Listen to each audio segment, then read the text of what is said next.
Olá, pessoal, sejam todos muito bem-vindos. Prazer enorme estar com todos aqui para que a gente possa fazer os comentários das questões de direito empresarial da sua prova da magistratura do TJSP. Antes de mais nada, para aqueles que ainda não me conhecem, eu me chamo Surrel Júnior, sou advogado e professor aqui do CEISC nas disciplinas de Direito Empresarial e Direito Civil e estamos aqui para comentar a prova de Direito Empresarial. Antes de mais nada, tecendo algum comentário de forma geral sobre a prova de Direito Empresarial. Foram 8 questões dentro da prova, então veja que você percebe a importância do Direito Empresarial dentro da prova da magistratura de São Paulo, em especial na primeira fase também, tá? E outro ponto é que em Direito Empresarial foi uma prova que seguiu o perfil, vamos assim dizer, da banca da VUNESP, que é um perfil de trazer questões mais objetivas. Não significa dizer que são menos complexas, não, mas mais objetivas no sentido do enunciado não ser tão grande e das alternativas também o texto não serem tão grandes, que diferenciam um pouco de outras bancas. Como, por exemplo, você pega CESP e Sebrasp, às vezes você tem alternativas extremamente longas, enunciado extremamente longo. Isso não significa dizer que a VUNESP não faça uma ou outra questão nesse estilo, mas, de forma geral, geralmente são questões mais objetivas, tá? Que exigem um grau de conhecimento grande, não só na legislação, mas na jurisprudência, mas é um grau mais objetivo e assim seguiu a prova de Direito Empresarial.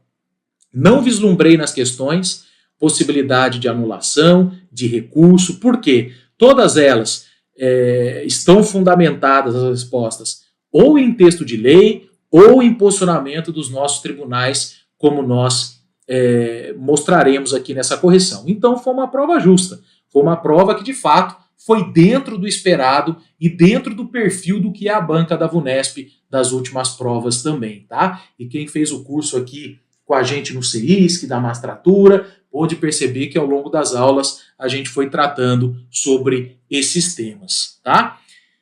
Vou trazer as questões aqui para vocês então, e aí a gente já vai fazendo o comentário da correta e também das alternativas, por que estariam incorretas as demais, tá? Na prova tipo 1, o empresarial foi lá da questão 66 a 73, tá? Então vou começar aqui pela questão 66 com vocês, que tratou do caso de retirada, direito societário, retirada de sócio, regras gerais sobre retirada de sócio nas sociedades contratuais, tá? Em caso de resolução de sociedade de prazo indeterminado, em relação a sócio que dela se retira imotivadamente e que comunica a deliberação de retirada, uma vez omisso a respeito do contrato social, o balanço de determinação para apurar os haveres, porque o sócio está se retirando, ele tem direito a que sejam apurados seus haveres, terá por database, veja só, o artigo 1029 do Código Civil, ele fala que na sociedade por prazo indeterminado, o sócio ele pode se retirar imotivadamente. Basta que ele faça a notificação com antecedência de 60 dias e aí ele sai dessa sociedade, tá? E preste atenção, não foi o objeto aqui da questão, mas já aprofundando para vocês, vai que numa prova discursiva, coisa do tipo, aparece isso. Na sociedade limitada, o artigo 1029 também se aplica, ainda que ela adote como fonte subsidiária a lei de SA.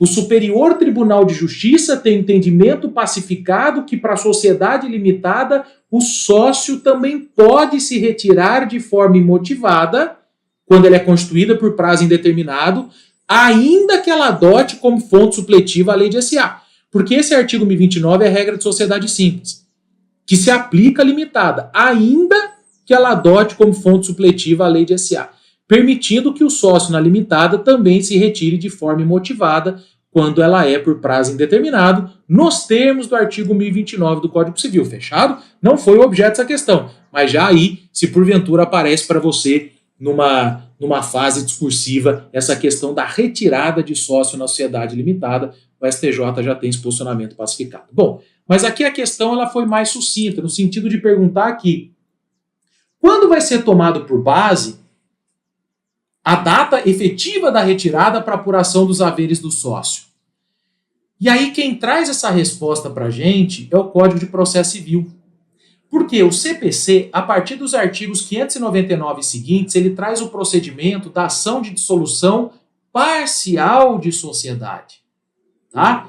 E aí, se você pega o artigo 605 do Código de Processo Civil, inciso 2, ele fala assim, veja, primeiro, o contrato pode prever de forma diversa, mas a questão deixa claro na omissão do contrato social. Na omissão do contrato social aplica a regra do que está no 605 do inciso 2 do CPC.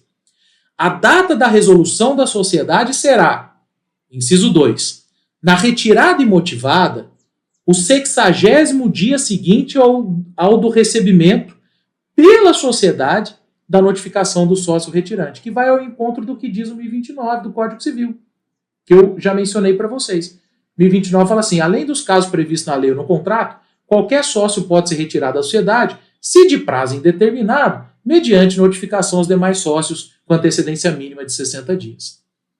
Tá? Então, o 605 do CPC complementa isso e fala que a data da resolução, na retirada imotivada, será o 60º dia seguinte ao recebimento pela sociedade da notificação. E isso, queridos amigos e amigas, vai ao encontro do que diz a alternativa D de dado. Terá, por data base, a alternativa D correta, o 60º dia seguinte ao do recebimento pela sociedade da notificação do sócio retirante. Veja, como eu disse para vocês muitas vezes em aula, prestar concurso público não é só o quanto você estuda, mas é o como você estuda também. E leitura de lei seca é fundamental, porque muitas vezes a alternativa correta na prova de concurso é Ctrl+C, Ctrl+V, transcrição literal de texto de lei. Veja se não é uma transcrição literal do artigo 605, inciso 2 do Código de Processo Civil, a alternativa correta da questão 66 da magistratura. Beleza? Então aqui, vamos para a próxima questão 67. Tratou sobre o contrato de franquia. O contrato de franquia, gente, ele está regulado pela Lei 13.966 de 2019. Então veja que, apesar dessa lei já ter 6 anos no ordenamento jurídico brasileiro, quase indo para 7 anos, em termos jurídicos é relativamente nova. A antiga lei de franquia era de 1994 e foi revogada por essa de 2019. E lembro, inclusive, de ter chamado a atenção em aula de contratos empresariais isso. A antiga lei de franquia, ela não previa a possibilidade de, no contrato de franquia, ser pactuada a cláusula compromissória arbitral. E aí o STJ tem o entendimento de que não poderia. Só que a lei de franquia atual, 13.966 de 2019, no artigo 7º, com correta razão, passou a permitir a possibilidade de, no contrato de franquia, ser inserida a cláusula compromissória arbitral. Então, esse posicionamento da STJ cai por terra desde 2019, quando a lei nova de franquia, que passa a ser texto de lei. E aí, inclusive, em aula de contrato, chamei a atenção de, preste atenção, que a partir da lei, o entendimento da STJ passa a cair por terra. Certo? Então, pode pactuar a cláusula compromissória arbitral no contrato de franquia? Claro que pode. Artigo 7º da Lei 13.966. E era essa a resposta correta dessa questão 67 que fala sobre franquia. Que fala assim, em relação ao contrato de franquia, assinale a alternativa correta. Veja isso que foi cobrado na magistratura de São Paulo. A alternativa A é correta. É possível a cláusula arbitral. Beleza, por que é possível, gente? Porque olha o artigo 7º, parágrafo 1º da Lei de Franquia. A Lei de Franquia é a Lei 13.966 de 2019. Olha só, as partes poderão eleger juízo arbitral para a solução de controvérsias relacionadas ao contrato de franquia. E por que a segunda parte também está certa? Porque ela vai ao encontro do que diz o artigo 4º, parágrafo 2º da Lei de Arbitragem, que é a Lei 9.307 de 1996. Se você pega a Lei 9.307 de 1996, né, que é a lei de arbitragem no nosso país, você vai perceber que nos contratos de adesão ela traz a seguinte formalidade. No contrato de adesão, a cláusula compromissória só terá eficácia se o aderente tomar a iniciativa de instituir a arbitragem ou concordar expressamente com a sua instituição desde que por escrito em documento anexo em negrito, com assinatura ou visto especialmente para essa cláusula, que é o que determina o resto da alternativa A. É possível a cláusula, mas tratando-se do contrato de adesão, observa a concordância expressa do franqueado em documento anexo ou de modo destacado, com assinatura ou visto, especialmente para essa cláusula. Então essa é a correta. Tudo bem? Por que as outras estão incorretas? Por que a B está incorreta? Porque ela diverge de posicionamento jurisprudencial, inclusive do TJ de São Paulo, que fala assim, é possível estabelecimento de cláusula penal única. Até aí, não teria uma coisa assim flagrante. Você pode instituir cláusula penal? Sim. Mas que conforme o entendimento dominante, não pode ser reduzido pelo juiz nas hipóteses em que a lei civil o admite. Porque o Código Civil, gente, no artigo 413, ele permite que o juiz reduza a cláusula penal quando ele percebe que é abusiva. A penalidade deve ser reduzida equitativamente pelo juiz se a obrigação principal tiver sido cumprida em parte, ou se o montante da penalidade for manifestamente excessivo, tendo em vista a natureza e a finalidade do negócio.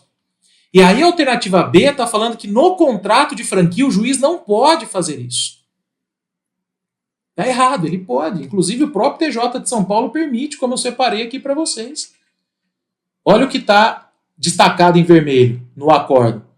Montante previsto em contrato, primeiro é uma apelação que trata de um contrato de franquia, como vocês estão vendo. Montante previsto em contrato manifestamente excessivo. Possibilidade de redução da multa, inclusive de ofício. Artigo 413 do Código Civil. Diante das peculiaridades do caso, razoável a redução da multa para o montante de 15 mil por contrato, totalizando 45 mil. Tá? Então, a alternativa B, ela está errada porque ela vai de encontro, ela contraria entendimento do próprio Tribunal de Justiça do Estado de São Paulo. C, por que ela está errada? É possível estabelecer cláusula de não concorrência entre franqueador e franqueado, embora não entre franqueados. Ou seja, falando que não pode ter cláusula de não concorrência entre franqueados. Claro que pode. Tá? Artigo 2º, inciso 21 da Lei de Franquia. Indicação das regras de limitação à concorrência entre o franqueador e os franqueados e entre os franqueados. Então isso se choca com o dispositivo da lei. E por fim, a alternativa D de dado. Por que ela está errada? Que fala que é proibido incluir na circular, incluir a sua previsão na circular e cobrar taxa de publicidade do franqueado, falando que a taxa de publicidade fica sempre a responsabilidade exclusiva do franqueador. Completamente equivocada. A lei de franquia, artigo 2º, inciso 9, a linha C, permite claramente que seja colocado taxa de publicidade ao franqueado. Como é comum ter taxa de publicidade, tá? E aí os valores serão livremente definidos em contratos, mas na prática, geralmente quando a gente elabora, né, vê o contrato de franquia, geralmente o franqueador coloca assim, taxa de marketing, publicidade, 1% faturamento bruto, 0,5% faturamento bruto. Então, a alternativa D de dado está incorreta por isso, tá? Então, questão 67, alternativa A, porque vai ao encontro aí, em consonância, o que diz tanto a lei de franquia quanto a lei de arbitragem, como eu mencionei com vocês. Questão 68. Esse é um dos temas deveras cobrado. Prova de magistratura e Ministério Público, né? Eu, no caso, foi magistratura, mas MP adora também. Diferenças entre ineficácia e revogação na falência. Aí a gente vai para os artigos 129 e 130 da Lei 11.101/05. Gente, tanto a ideia da ineficácia quanto a ideia da revogação dos atos é de você tentar trazer de volta para o patrimônio da massa falida ativo que foi alienado de forma indevida, que foi tirado do patrimônio da massa de forma indevida justamente para não responder. Então, uma doação, um pagamento de dívida vincenda dentro de termo legal e assim por diante. Só que o que acontece? Nós temos duas medidas distintas. A primeira é a declaração de ineficácia do artigo 129. A declaração de ineficácia do artigo 129 da Lei 11.101/05, que é a Lei de Falência e de Recuperação de Empresas, ela é objetiva. Por que ela é objetiva? Porque ela prescinde, não precisa, independe da prova de dolo, fraude e má-fé. Se a conduta praticada está prevista num dos incisos do rol taxativo do artigo 129, esse ato é ineficaz, inclusive o juiz pode declará-lo de ofício. Pode o MP requerer, o administrador judicial, qualquer credor, mas pode o juiz declarar a ineficácia de ofício. Agora, se o ato não está previsto no artigo 129, o MP quer tentar revogar ou o credor ou o administrador judicial, mas o juiz não pode declarar de ofício, demonstrando que aquele ato é fraudulento, que houve conluio e efetivo prejuízo à massa, aí é ação revocatória do artigo 130. Por isso que eu costumo dizer que a revocatória é residual, porque a revocatória só tem cabimento depois de esgotados os incisos do 129 e você perceber que nos incisos do 129 não tem cabimento a ineficácia objetiva. Aí a gente vai para a revocatória, que parte da doutrina chama de ineficácia subjetiva, mas eu não gosto desse nome. Por quê? Ineficácia é só objetivo. A revocatória é subjetivo, que você tem que provar dolo, fraude, má-fé, mas a lei chama de revocatória. Tudo bem? Esse seria o nome tecnicamente mais adequado. Por isso você precisa conhecer os incisos do 129 para ver se é passível de ineficácia objetiva. Se não, e você demonstrar conluio e assim por diante, é passível de revogação. Ineficácia do 129. Juiz pode declarar de ofício. Rol taxativo do 129. Não precisa de prova de dolo, fraude, má-fé e assim por diante. Revogação do artigo 130. Juiz não pode declarar de ofício. Tem que ser requerida pelas partes, MP, administrador judicial. Tem que demonstrar o conluio fraudulento e o efetivo prejuízo sofrido pela massa falida. Então, numa questão objetiva, quando você vê que a alternativa já fala ineficácia, precisa de dolo, já pula. Quando você vê a alternativa falar revogação de ato, não precisa de prova de dolo, fraude, má-fé, pula, tá errado. Porque a ineficácia do 129 não precisa de dolo. A revocatória do 130 precisa de dolo. Tudo bem? Eu destaquei aqui para vocês o que diz o artigo 129 da Lei 11.101/05. São ineficazes em relação à massa falida, e olha por que é objetiva. Tenha ou não o contratante conhecimento do estágio de crise econômico-financeiro devedor. Seja ou não intenção deste fraudar credores. Diferente do 130 que fala da revocatória. Abra lá o 130 da Lei 11.101. Já vai numa toada diferente. São revogados os atos praticados com intenção de fraudar credores, provando-se o conluio fraudulento e conjunção aditiva mais o efetivo prejuízo sofrido pela massa falida. Bom, essa foi uma questão que tratou sobre isso. Em relação à ineficácia e à revogação dos atos praticados antes da falência, é correto afirmar que a alternativa A é a alternativa correta, porque ela fala assim: são ineficazes os atos de constituição de garantia real dentro do termo legal, tratando-se de dívida contraída anteriormente, ainda que ausente má-fé, e que se pode reconhecer de ofício pelo juiz, independente de ação própria. Veja, esse ato de constituição de garantia real, meus amigos, de fato está previsto no 129. Olha o artigo 129, inciso 3. É ineficaz em relação à massa falida, a constituição, direito de garantia real, inclusive a retenção, dentro do termo legal, tratando de dívida contraída anteriormente. Se os bens dados em hipoteca forem objeto de outros posteriores, a massa receberá tal. Então isso é um ato ineficaz. E o que é ato ineficaz? De fato não precisa de má-fé e o juiz ele pode reconhecer de ofício. Tá? Por que a B está errada? É ineficaz o ato de pagamento de dívida não vencida, realizada pelo devedor dentro do termo legal, por qualquer meio extintivo de crédito, ainda que pelo desconto do próprio título, e mesmo que previsto e consumado na forma definida em plano aprovado de recuperação judicial. Bom, se foi aprovado no plano de recuperação judicial, gente, esse ato não vai ser considerado ineficaz, tá? C. É ineficaz o ato de pagamento de dívida vencida exigível realizado dentro do termo legal por qualquer forma que não seja prevista no contrato. Até aqui tudo bem. Se você for ver no 129, fala, beleza, uma vez demonstrado conluio fraudulento. Você não precisa demonstrar isso. Se é ineficaz, você não precisa demonstrar conluio fraudulento. D.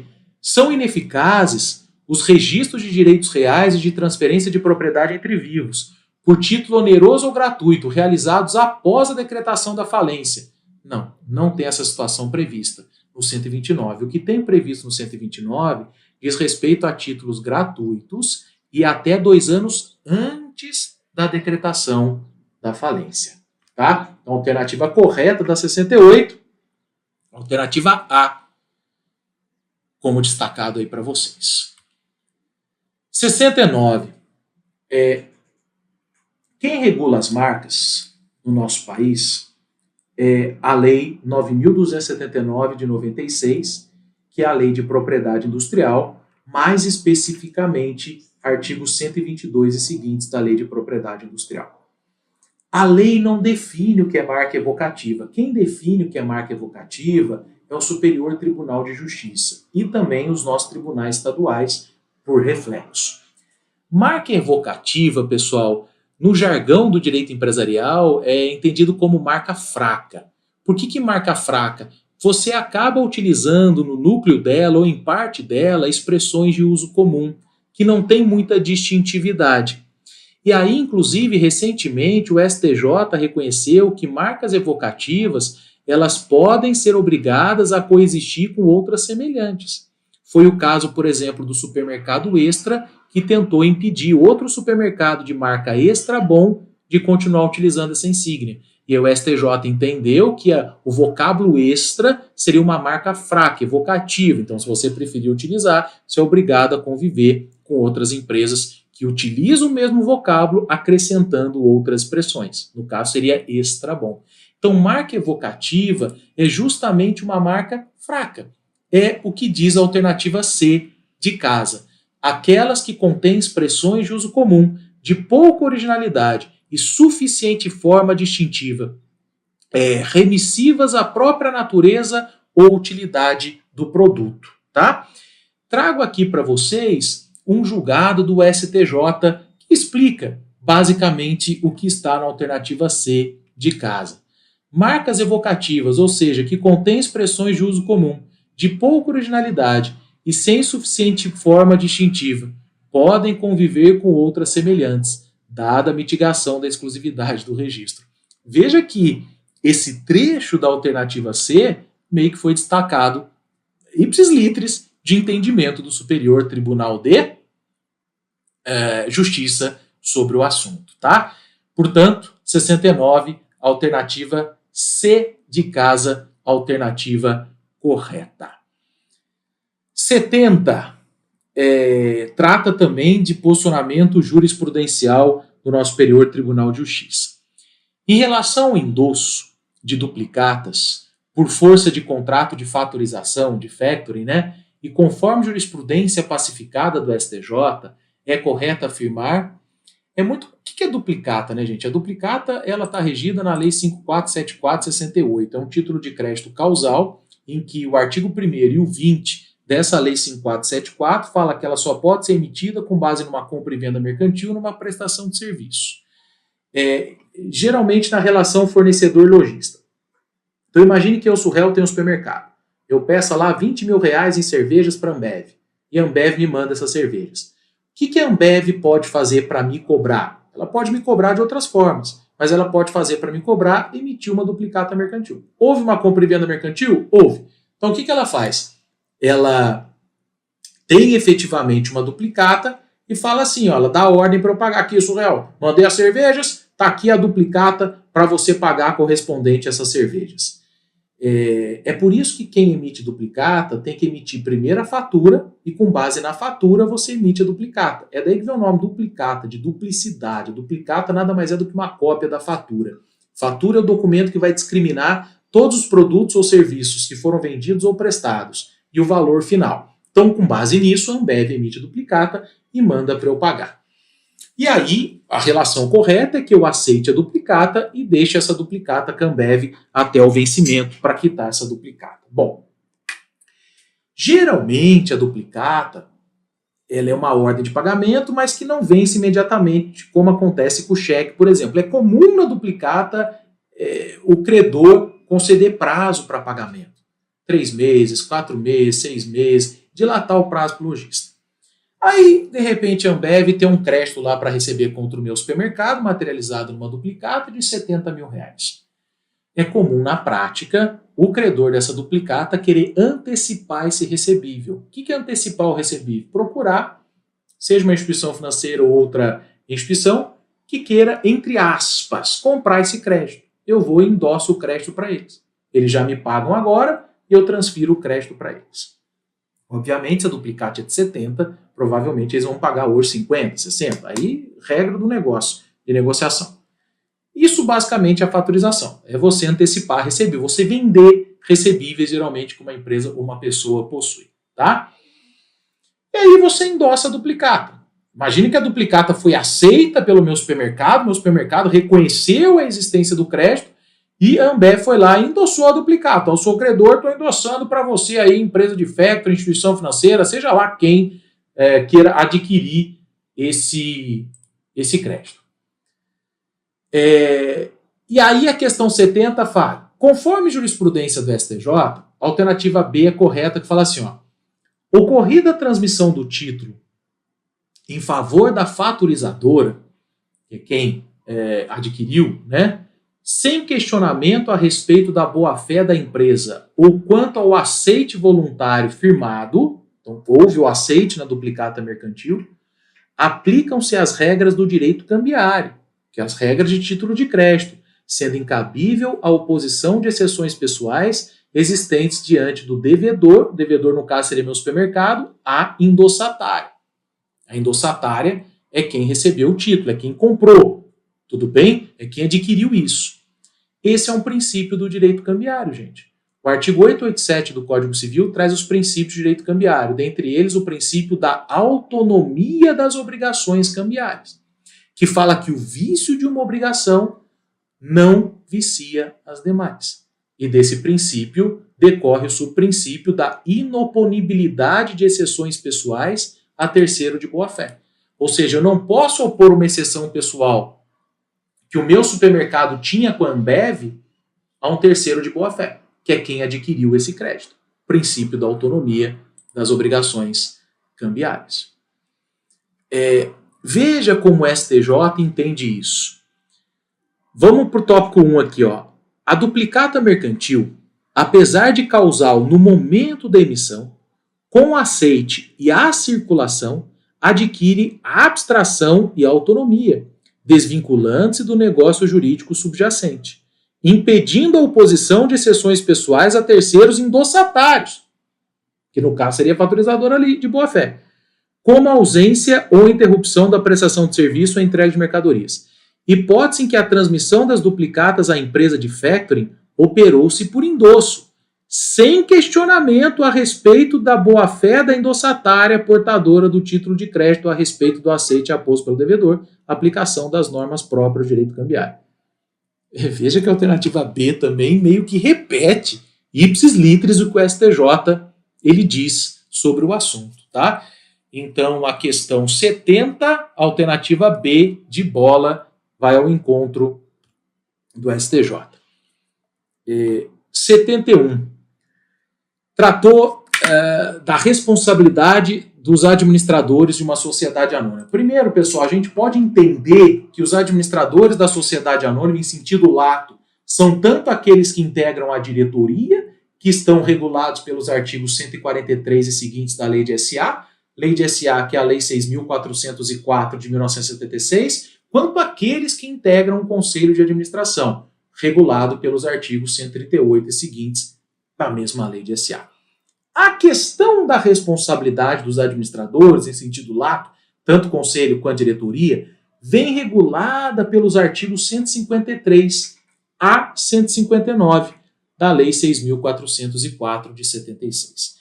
A responsabilidade deles, nos termos do artigo 158, é subjetiva, quando eles agirem com dolo, culpa e assim por diante, e o artigo 159 trata da ação de responsabilidade.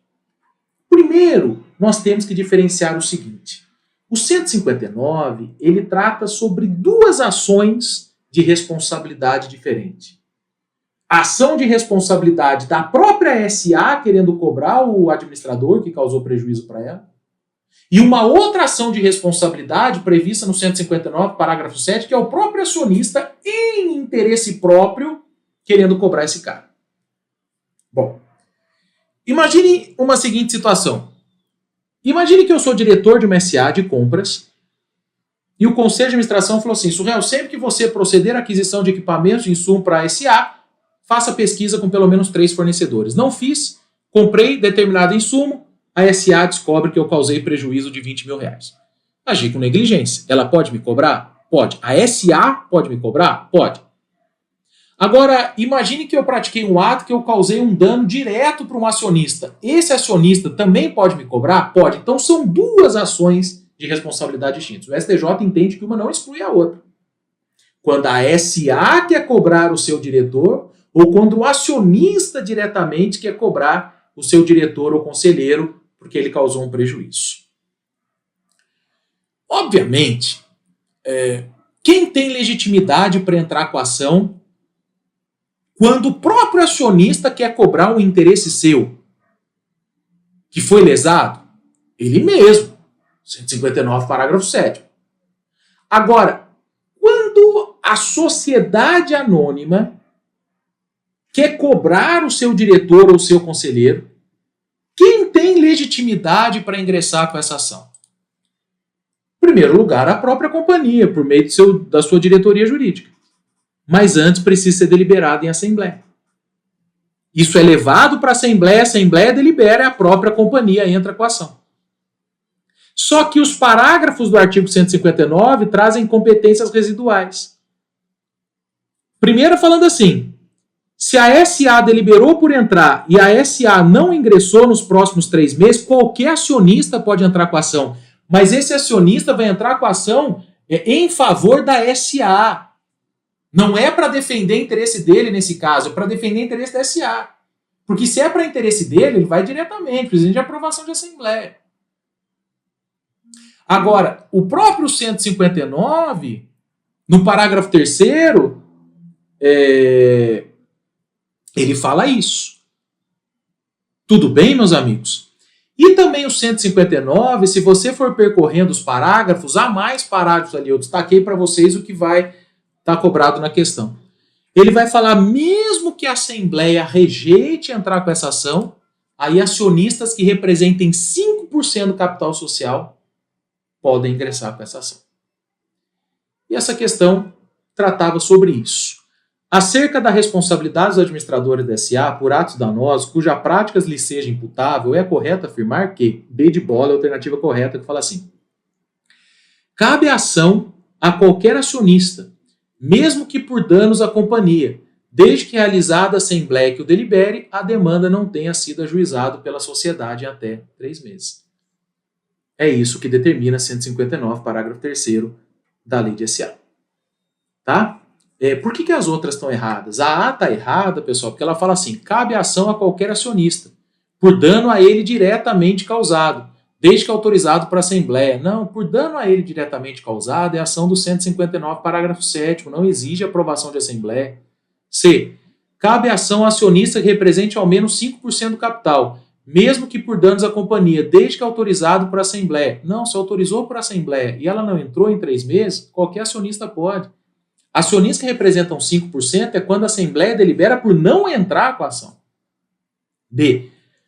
Cabe a ação ao legitimado voltada contra todos os administradores que ostentem essa condição responsável e solidária de modo objetivo. Errado. 158 traz responsabilidade subjetiva. Beleza, gente? Então, essa questão 71, resposta no 159 da Lei 6.404 de 76, que é a Lei de SA.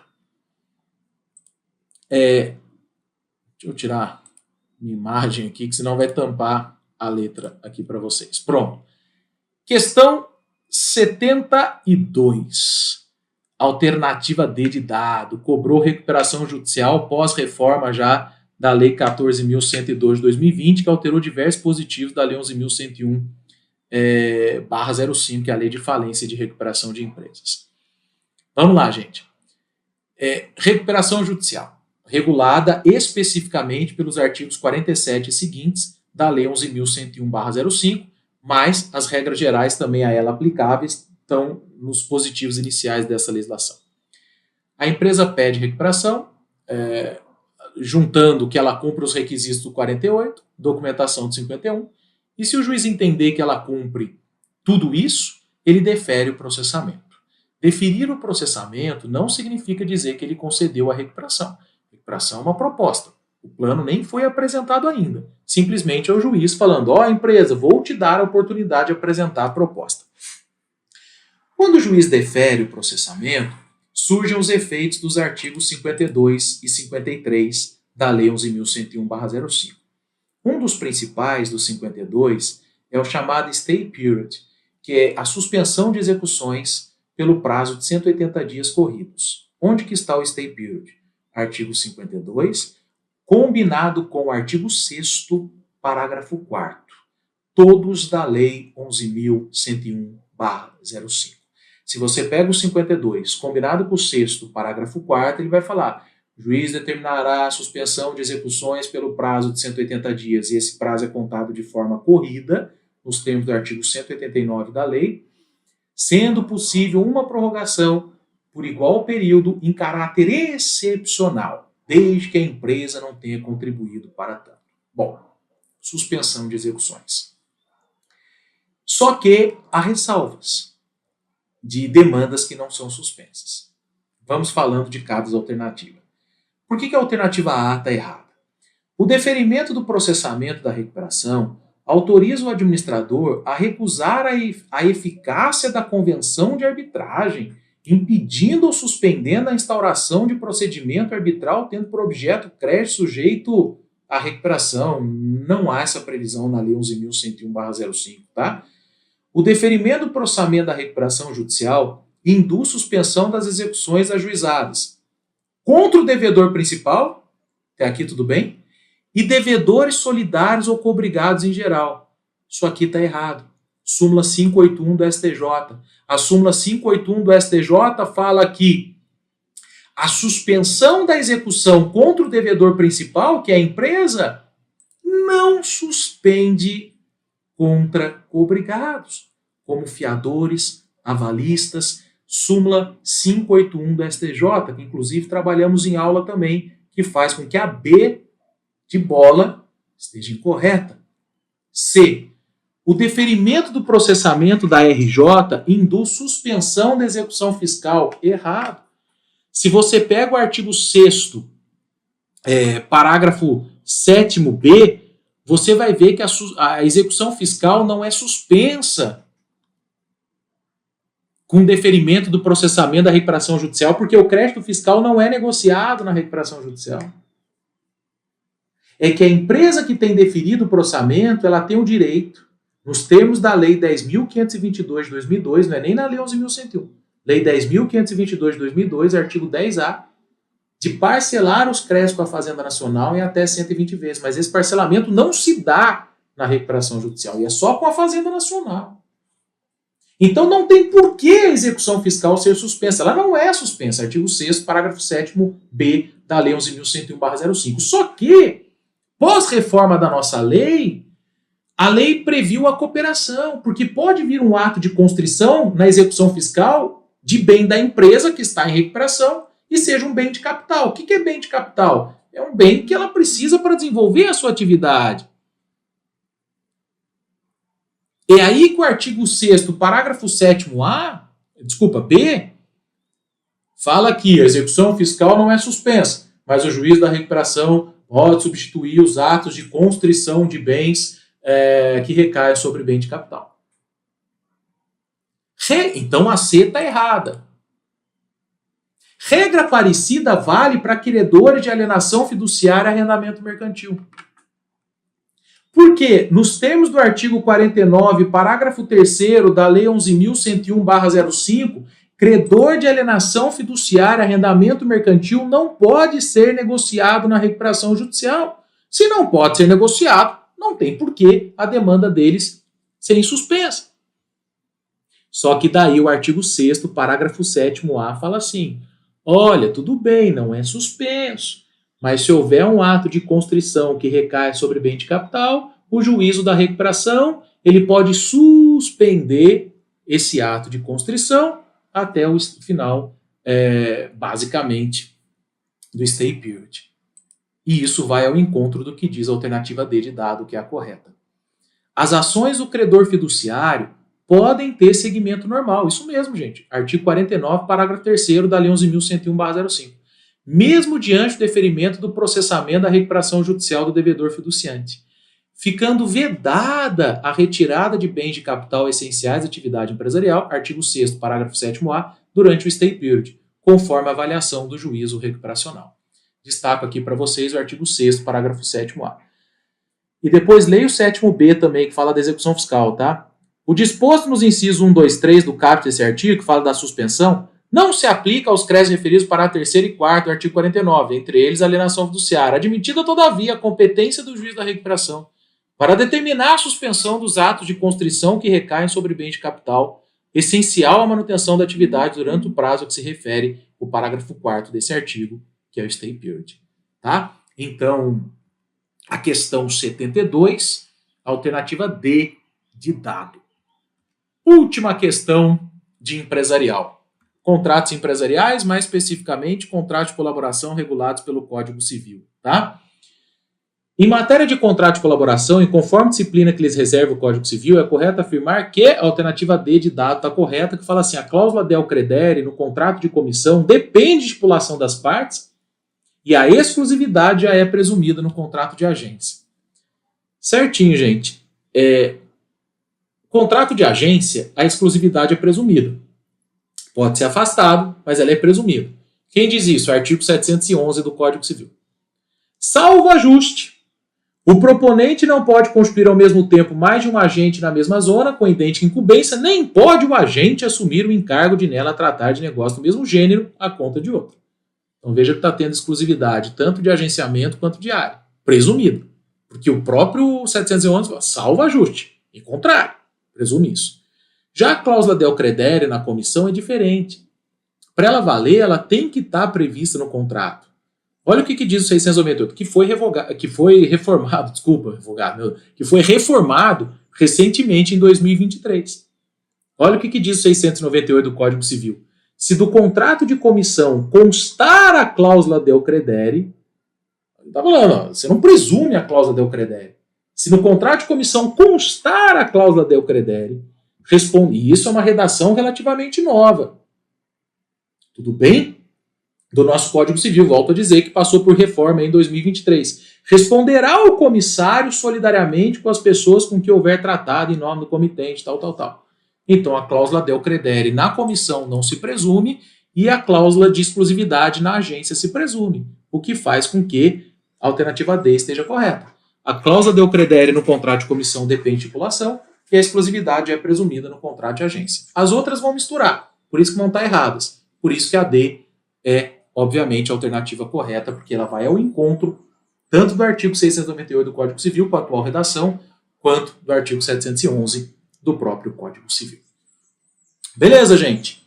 Essas foram as questões de direito empresarial. Espero que tenha ajudado aí com vocês nessas correções para ilustrar o que estava certo, o que estava equivocado. E volto a dizer, todas as impressões que eu tive da prova, uma prova justa, uma prova correta e uma prova dentro do esperado no que diz respeito à disciplina do direito empresarial. Espero que todos vocês tenham ido super bem aí e continuem aqui no CEIS, que se Deus quiser, a gente se encontra no curso de segunda fase. Um grande abraço a todos vocês, fiquem com Deus, bom descanso, bons estudos e até o próximo encontro, se Deus quiser.